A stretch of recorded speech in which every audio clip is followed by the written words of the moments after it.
আর তুমি আর আমি আল্লাহু আকবার দুনিয়ার স্বাধীনতা পাইয়া এই জবানটাকে অবরুদ্ধ করলাম। এই দুনিয়ায় তুমি আর আমি কয়দিন বাঁচবো? কত মানুষ তো, কত আত্মীয় স্বজন, আত্মীয় আপনজন, প্রিয়জন তোমার আমার সামনে দুনিয়ার থেকে চলে গেছে। জোরে বলুন ঠিক না বেঠি? কিন্তু কিছুই নিয়ে যাইতে পারে না, পারে না। আর কিছু নিয়ে যাওয়া সম্ভব না, একমাত্র আমল নিয়ে যাওয়া সম্ভব। জোরে বলুন ঠিক না বেঠি? আমল দুই প্রকার। কাজ, আমল তো কি? কাজ। কাজ দুই প্রকার। একটা হলো ভালো কাজ, একটা হলো মন্দ কাজ। একটা হলো জান্নাতের কাজ, একটা হলো জাহান্নামের কাজ। একটা আল্লাহর রাস্তার কাজ, একটা শয়তানের রাস্তার কাজ। একটা কোরআনের কাজ, একটা আল্লাহু আকবার নফসে খায়সাতে নফসানের জিন্দেগির কাজ। আর এই কাজটা যদি আল্লাহু আকবার আল্লাহর খুশির জন্য হয় আর রাসূলের ভালোবাসার জন্য হয়, তাহলে আল্লাহ তাআলা বলতেছেন, এ বান্দা, শীতের মধ্যে ফজরের সময় ওযু করিয়া তুই যে কাঁপতে কাঁপতে ওযু করতেছ, আমি আল্লাহ দেখতেছি। জোরে বলুন ঠিক না বেঠিক? আইনামা তুওয়াল্লু ফাসাম্মা ওয়াজহুল্লাহ। আল্লাহ তাআলা বলতেছেন, তুই যেদিকে তাকাবি সেদিকে আমি আল্লাহ তাকাইয়া আছি। জোরে বলুন সুবহানাল্লাহ।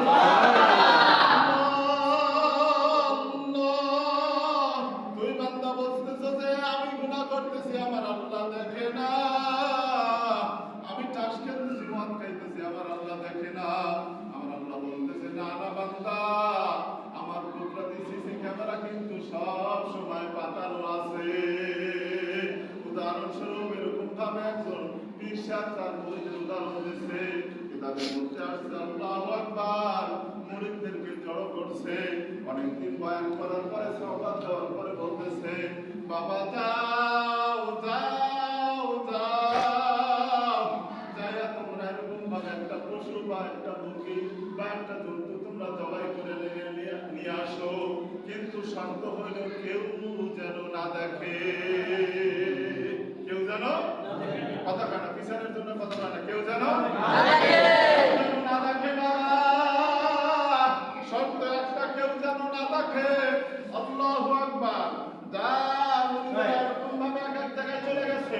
কেউ জঙ্গলের ভিতরে চলে গেছে, কেউ বিলের ভিতরে চলে গেছে, কেউ মরুভূমির ভিতরে চলে গেছে, কেউ ঘরের দরজা আটকাইয়া, জানলা দরজা আটকাইয়া, আল্লাহু আকবার, জানলা দরজা আটকাইয়া এরকম ভাবে যে পশু বা যে জন্তু জবাই করতে বলছে, পাখি জবাই করতে বলছে, সেটা কেউ ঘরের ভিতরে ঢুকা দরজা দরজা আটকাইয়া জবাই করে নিয়ে আসছে, কেউ পানির ভিতরে ডুব দিয়া জবাই করে নিয়ে আসছে, কেউ জঙ্গলের ভিতরে যায় জবাই করে নিয়ে আসছে, কেউ মরুভূমির ভিতরে যায় জবাই করে নিয়ে আসছে।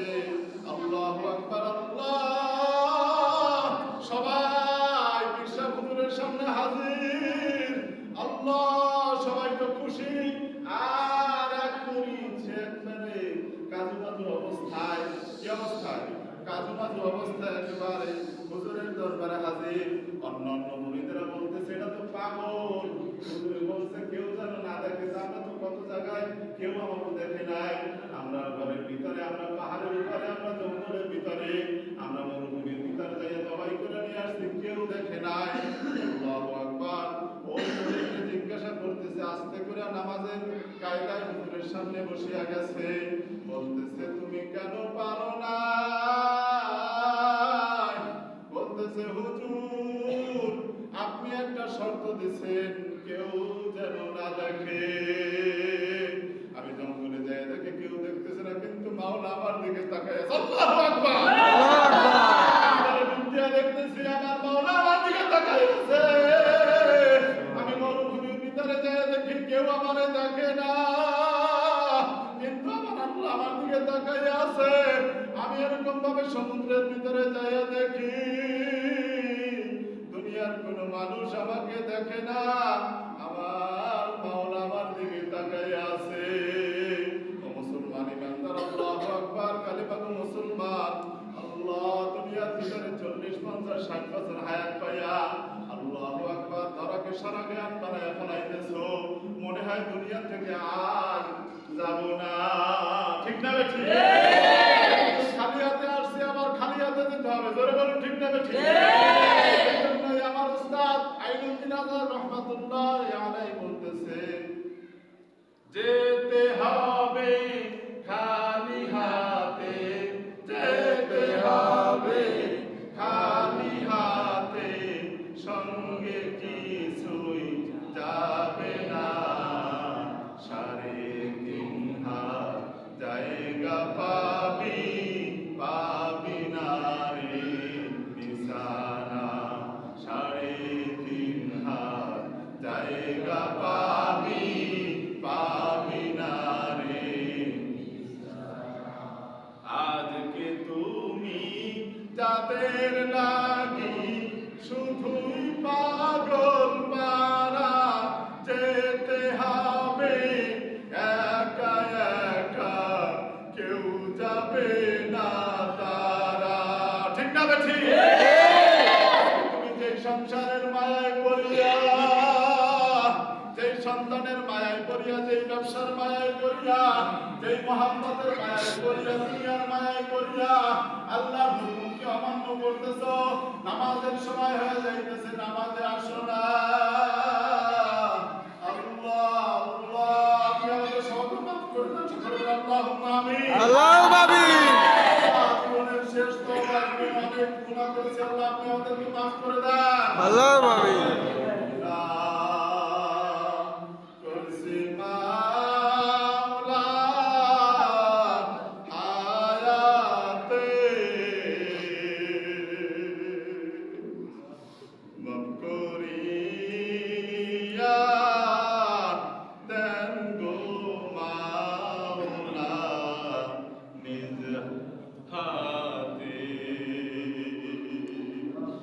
জীবনে না করিলাম বন্দেগী, গুনাহ করে কাটাইলাম জিন্দেগী, গুনাহ করে কাটাইলাম জিন্দেগী, তওবা করে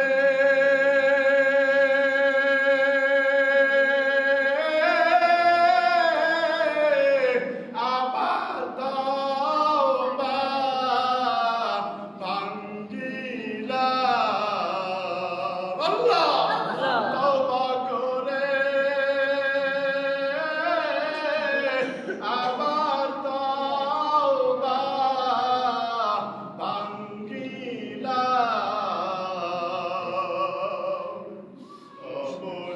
অবশেষে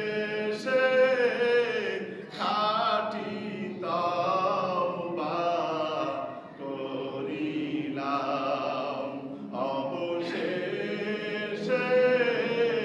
খাঁটি তওবা করিলাম। কারা কারা রাজি আছেন আজকে খাঁটি তওবা করার জন্য? আল্লাহু আকবার বলে সোজা করে দেন। আমার আল্লাহ দেখো, আমার আল্লাহ কুদরতি ক্যামেরা দিয়ে তাকাইয়া দেখো, আজকের ছবিটা দুনিয়া রাখুক। আল্লাহ আল্লাহ আল্লাহ, কত লোক বেড়া হাত জাগাইলো, কত দাড়ি পাকা সাদা দাড়ি পাকা মুরব্বী বাবিজা বাবাজিরা হাত জাগাইলো, মাইকের আওয়াজ যতদূর যাইতেছে মা বোনেরা হাত জাগাইলো। আল্লাহ তুমি আমাদের তওবাকে কবুল করিয়া লও। আল্লাহুম্মা আমিন। আমার ভাইরা, আমার বাজানেরা, আল্লাহু আকবার। আপনজন প্রিয়জন দুনিয়া থেকে চলে যাইতেছে, চলে গেছে অনেক মুরব্বী, অনেক রাম, আর ফিরে আসবে না, ঠিক না ঠিক? একবার চলে গেলে আর ফিরে আসার কোনো সুযোগ নাই, জোরে বলুন ঠিক না ঠিক? দুনিয়ার আমল যদি সঠিক না হয়, তাহলে ওই কিয়ামতে হাসরের ময়দানে মিজানের সময় আল্লাহু আকবার এরকম ভাবে যতই আফসোস করি কোনো লাভ হবে না। এজন্য আমার ভাইরা, আমার বন্ধুগণ, আসছে। আল্লাহু আকবার। অনেক অসুস্থ দোয়া চেয়েছে, অনেকে দুনিয়া থেকে চলে গেছে, আমরা দোয়া করব। আজকে আমাদের আশা ভরসা এই সময়টুকু যে দিলাম, আল্লাহ তাআলা যেন কবুল করে। সকলে বলি আল্লাহুম্মা আমিন। আল্লাহুম্মা আমিন। আমাদের মাঝে সফরকারী এক দল আছে, দাওয়াত ও তাবলীগ জামাতের। আল্লাহু আকবার। তারা আহলে আওলাদ, পরিবার পরিজন, ব্যবসা বাণিজ্য সব রেখে দ্বীনের দাওয়াতের জন্য বের হয়েছে। আল্লাহর রাস্তায় আল্লাহর জন্য বের হয়েছে। আল্লাহু আকবার। মুসাফিরের দোয়া কবুল হয়। কিসের দোয়া কবুল হয়? মুসাফিরের দোয়া কবুল হয়। এজন্য আমরা সকলকে নিয়ে দোয়া করব। আল্লাহু আকবার। আল্লাহ হয়তো কার হাতের উসিলায় আল্লাহ তাআলা আমাদেরকে মাফ করে দিতে পারে। ঠিক না বেশি? আমার ভাইরা, আমার বন্ধুগণ, আল্লাহু আকবার। এজন্য আমরা এই যে আমরা এসেছি,